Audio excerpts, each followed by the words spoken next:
Thank you, Noma. My name is Sandeep Patyal. I am currently pursuing my Ph.D. From International Center for Cross-Cultural Research and Human Resource Management, University of Jammu, India.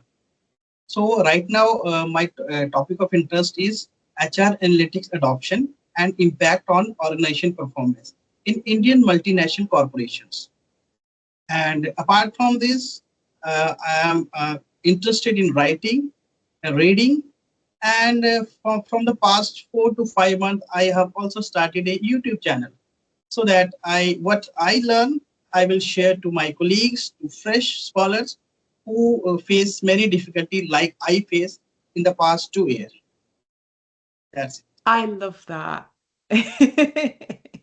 Thank you so much for your introduction. So we'll get to the YouTube channel at the end of our interview so you can share the details with our audience. So the first question then is, why did you apply for her PhD? So basically, when I completed my MBA, so I got a chance to work in the Indian retail sector, a company for 1 year. So I worked there, but the working and what I want from the working is not matching. So I take a break for 1 year, and I am preparing for civil services. So in between that, there is a position vacancy for project fellow at in our state university, government run university, University of Jammu. So there I given the interview and got selected for project fellow in SAP, UGC SAP Project 3. So there I got an interest regarding writing, research, taking classes, assignments. So there the interest of research I got in this. So for the past 305 year, I can say mostly 4 year, I spent there as a project fellow. So there my interests go regarding for research, for writing, for publication, then for classes. So after completing my project, I opt for PhD and now enrolled for PhD in the past, I think maybe 2 years. It's approximately, yes. No, I love that journey. So passion got you here, basically. Yes. When you indulge in research, in any kind of work, when you do repeatedly that work, so your interest go in that. So Mm. I left my corporate job and I started my research. No, I love that.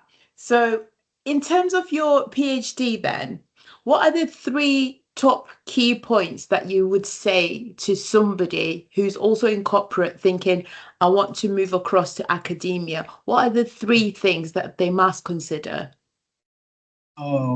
As per my understanding, the first point is patience. You have to have a lot of patience because in terms of your writing, in terms of your paper revision, in terms you are said that I will complete my work in this month, and it happened many times. Your work will happen after 1 or 2 months, so it take a lot of time. So you have to keep patience. Okay, I'm doing, but this will happen after some time. So you have to patient. Second thing, I think that you have to regularly, patiently do task in small amount. For example, if you want to learn about any topic, so as my advice, you have to read only one research paper in 1 day. Okay, so 1 day, one research paper, thoroughly go through. And if you do continuously for day by day, after 30 days, 30 research paper, you got 30 idea. Then you can translate to a new research paper. So I think this is a good way of how research should be done. That's two. One more. And three, apart from this, when you indulge in research, sometimes it's feel boring. So you have to indulge some other activity. Go for exercise, walking, and weekend some tour with friends, so that you have some some happiness and interest regarding this. No, I love that because often, like you said, to take a measured approach. We can work all day, all night, all day, all night, and then you burn out really quickly. So I really love your guidance, and I think it's really important, especially when you're coming from industry. And then in terms of the next question, then, with your research coming from corporate, how did you identify your research gap? Research basically related to my research area. Yes. Okay, so my topic is HR analytics. So when I start reading about this analytics, what I have heard that in the Western country, the developed country, they are mostly majority of their big company. They are very well adopting HR analytics, and their performance also increase. But as compared to non-Western country, Asian country, they have lagged behind in that sense. So I read papers, many papers. So there I find the gap that in my country, there are top company who are using HR analytics and they are gaining benefit. But there are many different sector, not only IT sector, manufacturing, cement, there are different sector, medical sector. So there a large amount of employees are working. So that is the HR data. So if you use this HR data properly, it will help you in a number of ways, in recruitment, in training, in employee retention, and ultimately organization performance will increase. So that's a gap I am looking for. Okay, I like that. So, how did you then go about developing your research objectives after identifying your research gap and, thinking about the differences between the Western world and Asia? How did you come up with your research objectives? So basically, when I go to my research area, I read many paper of simple interest. So there I get interest that many people are doing research on this area. Okay, second area. So I note down all the point on my diary. And when I go through my literature review, so I see that this is the gap I have to work there. So based upon the past literature, I jot down my objective, or you said research question, that this is the area I have to work. So I consult with my supervisor. So I have many research questions. So ultimately he sum up and 4 5 questions. Okay, focus on this. We will do it on that. Okay. So, in terms of feedback, then, because I am sometimes it can be difficult when people receive that critical feedback. Like you said, you had seven, then you narrowed them down to four. Some people find that very offensive. What guidance do Yeah. you have for somebody who's sensitized Yeah. to feedback? Actually, I said earlier, if you are working in research, you have to be more patience. You have to only put effort, do your work, and ultimately result may be in your favor, or in the coming time it will in your favor, not at that time. So you have to take all the feedback, whether it is a positive or negative, then you have to work more work on that, so that ultimately when you prove that I am working on this area and this is my result, you can justify this. So you have to make sure, have a lot of patience, no problem. Yes. No, I like that. So I'll move on to the difficult part then, which is your research methods. What have you adopted and why? About my research method, basically, I go in New Delhi. It's a capital, Indian capital. So there is a area Noida and Gurgaon. So it is mainly a IT company hub. Mostly IT companies, they have headquarters there. So my interest area, I go there. I have selected the few companies who are using HR analytics in their different functions. So I go there. I have prepared my questionnaire. I will go for primary data survey. Hope you understand. And then I will mostly consult the people of HR who are HR specialists, maybe some analytical skills like the top manager, middle level, and also the lower level, the starting people. How they are adopting in their day-to-day working HR analytics, and how their performance, whether it is organization performance, internal subjective or objective, how it will increase over the period of time. So that is my interest area I'm looking for. So is it semi-structured interviews or have you got a measurement instrument already? Yes, basically, I have a scale already validated scale by the previous researcher. I use their Mhm. scales, and then I prepare a list of questionnaire, and then some refinement with the industry expert, my supervisor, some teachers from the university. And right now, my pilot study have been done, and now I'm going for final survey, maybe in the next month. Wow. So let's go to the most important part, which is applying for ethics, because you must speak to people and work with businesses. How was that process? And, what guidance do you have for someone who's about to go down that journey? Okay, regarding research ethics. Yes, applying for your ethics approval. Okay, okay. So basically, in research, it is your own work. You are doing work. Okay, you're doing work in your laptop. You're reading paper. You're developing it. It is only you and your supervisor will know what you are doing.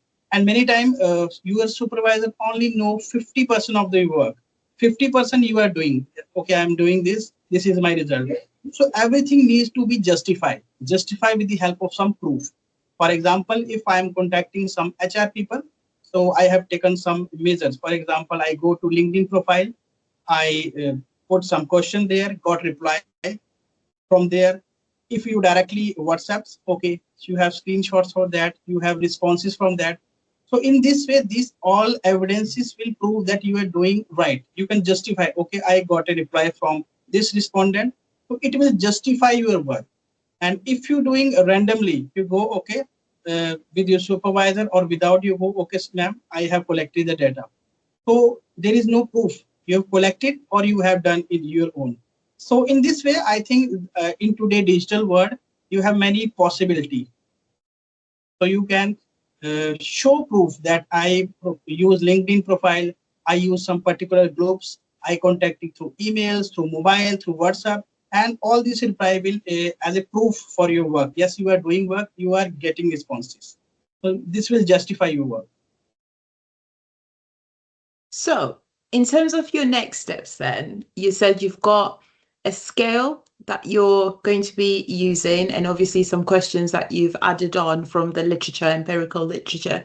So, are you planning on using SPSS, and what assessments are you going to do in order for you to understand whether you're answering your research question or not? Okay, yes, basically I use SPSS a little bit, but majority when I started my work, I started with the R software, Mhm, R Studio. I started. I have attended one workshop with Dr. Neeraj Kaushik, professor mhm, in Indian University. So there I got interest of R software because it is freely available. mhm. So I put my data file. But it is command based. For the non-technical background, it is not easy to learn. So, but when you practice and practice, you learn a lot. So there I started my research journey with the first software, R software. So I put my Excel Scopus file there.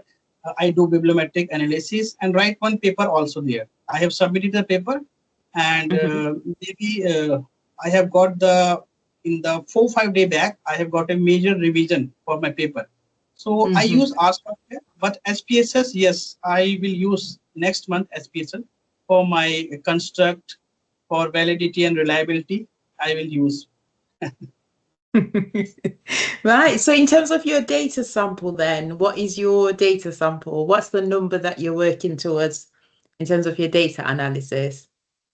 Okay, so basically, it's a 100 plus respondent for my pilot testing, and now I'm Mhm. going for my final survey. So it's basically around 350 to 400 HR professionals who are my respondents. So why is 350 to 400 a good number? Yes, basically, my area is some confinement because not all the company are using HR analytics. And within Mm. my scope, I have only selected IT companies because IT company have some edge. So they have infrastructure. So they have many things that are available to him. They only have to adopt this with the funding. of course, the money, then they can easily gain. So I selected only Indian multinational companies who are adopting. And in between that, only the HR people, not all the employees. Because HR, whether it is a top level, middle level, lower level, these are the people who are dealing with human resource. So whether it is use some kind of technical software like Power BI by Microsoft or some other software. So in this way, my interest is also related to data, how the data is working. Because if I take some example of any company, like you have Facebook, you have WhatsApp, LinkedIn. So all these companies are working on data. They have huge amount of data of the people, and these data will help the company how they frame their model of working. Yes. Sometimes you have to, many times you have heard the news that Facebook sell large amount of data to the third party company. So actually at this age, rapid development in digitalization, data is very important. So my field is also related to some data. Yeah. Yes. No, I like that. So the next question then, for those at home who don't know what HR is, what is HR data analytics in terms of your research? Because you must define it, right? So what's the definition? If we talk about in simple language, HR analytics is basically using the data, HR human resource data, in terms of predicting how they are working in their companies. For example, if you take a decision based upon your intuition or some kind of informal information, okay, this will happen to the recruitment, this will happen to the other HR function. But instead of this, if you use HR analytics, it means your decision is backed by some data driven. Means you have the data. Based upon that data, you will apply some function of HR. For example, I will take example. If you have data of your employees company, so based upon data, in the future you will easily find out that in the coming 2 years, I have shortage of this much of staff. So you can plan accordingly. So HR analytics will help you to make a decision based upon your data, HR, human capital data, or any other. Mm. For those at home, human capital, what is it really quickly? What is human capital? Uh, Human capital basically your employees working. They have many different definitions. But right now, if I talk about ultimately, previously HR is a separate function. Companies HR have some separate function for recruitment, training, and this much. But right now, HR is shift to a strategic decision. Without the consultation of HR people, company cannot go. So it's a important function. It's a strategic decision. HR will tell, okay, in the coming future, this is the problem may arise. So it's a strategic decision making nowadays. Like you have CEOs, so all people are interested in how our human resources are working, how to uplift, give betterment to their working condition, recruitment, compensation, anything related to it. No, thank you very much for explaining. And in terms of your topic then, it's HR data analytics. You've touched on recruitment, obviously, in terms of the employee life cycle and the impact of having that data. And the comparison that you've used is the Western world. Now, in terms of your measurement instrument, is it a Western world measurement instrument? Which instrument is it? Basically, there are two parts. First is HR analytics adoption, and then Mhm. second part is impact on organization performance. For adoption, you have many different models, like you have TAM, you have technology adoption model, or you have UTAT, Unified Technology Adoption Model. They have different type of version. So I have taken some item from that established scales and Mhm. some item from the people who are working in that area. So they have provided me some valid scale. And second is organization performance. For organization performance, if you want to check, there are many way of check. For example, you have subjective performance, objective performance. You go to profit, sales, revenue of the company, and side by side how the company retain their employees, their benefit. These are subjective elements. So when I started my research, one of my friends said, okay, if you are working to develop a scale, it will take a lot of time. you can do a full-fledged PhD on the scale development. So second option, you can take the help of the previous research. They have developed the scale, you use their validated scale, and accordingly you change in your research. So I have taken the previous literature scales in my research, and then I am working on that. No, I like that. And they are Western scales, are they? Yes, Westerns. Yes, yes. Yeah. Many Western. So have you in your pilot test, just to help those at home who would want to approach their research in a similar manner, in terms of definitions, obviously, you know, the Western world, in terms of cultural differences, Okay, okay. going back to Hofstede and et al., they do define that in terms of how we perceive meaning. So where I'm going with this is, did you test the understanding of the items they themselves so that you knew that they understood it in an Noida way, as in the people who are there, because they're from different parts of India as well, like north, south, etc., and their Yes, yes, cultural differences as well, and yes. how we perceive words. As you know, you might say good morning, and I would think, oh, that's rude. We don't say good morning in England. You know, it's just perception, right? Uh, so what I'm trying to understand is, have you incorporated that and explained the cultural differences in your research, or do you think you know, at this moment in time, it's not something that needs to be touched on, and why? Yes, culture is very important. It's if I talk about my research or any other research, culture is play a big role in that. So actually, I have in my model, in my construct, I have also added one culture there.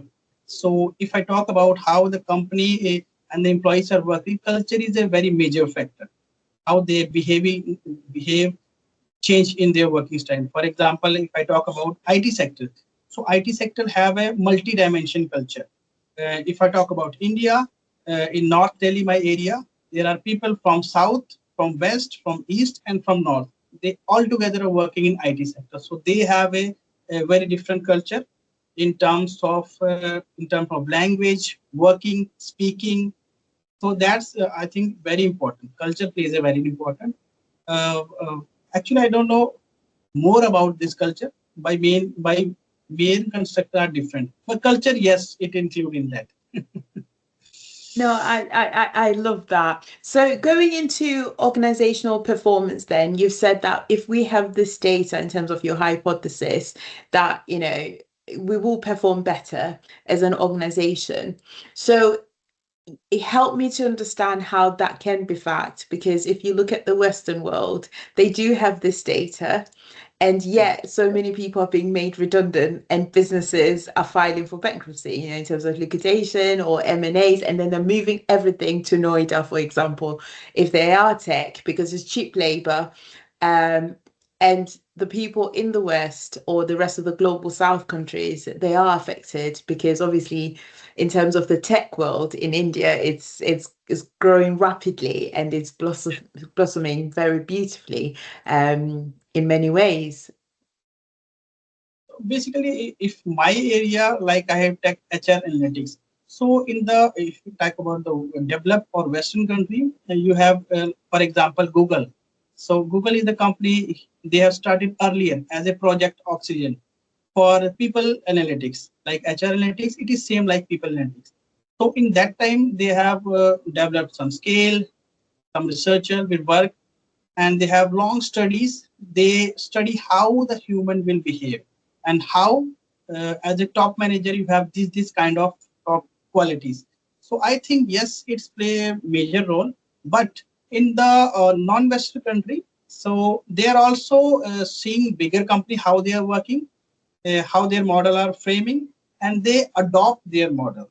There is nothing bad to learn from other. So they are adopting the same model to improve their performance, employee performance, and their working lifestyle. So in this way, I think it will help. So basically, if I talk about myself, so it's my area is only on Indian multinational company. Why they are lag behind in terms of top company? So in India, you have top company IT, that is TCS, Tata Consultancy Service. Second one is Infosys. So they have working in UK, USA, many other areas. They are the top company, and they are working very well in terms of HR analytics.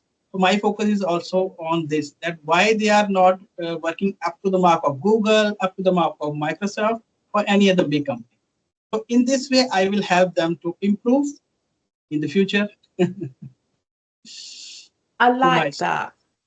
So the next question is, we know in terms of the world of tech, there is a race with AI at the moment. And you've mentioned that businesses do need HR and that we are providing the relevant data when it comes to human capital, and we can strategically place ourselves as HR professionals so that the business may respect us, because HR has been the underdog for a long, long time.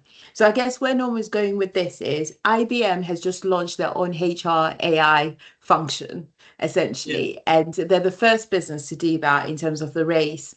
In your opinion, which is not necessarily linked to your research, do you think that's going to wipe out the need for HR professionals, because you've said that we're really important and businesses are starting to realize that, we add value? Uh, right now, if I said yes, it's have a major impact. But basically, if I talk about that, right now you have said that AI, artificial intelligence, companies are using and replacing the employees. But they are not replacing the employees who have well equipped with the AI. For example, if AI, you have AI, some model AI, its backend is with the people. People are creating some models and then implementing these model and framing some software or tools. So in the backend, it is only human factor who are working with that. And if some impact is on the IT sector or another sector, you have to learn that skill.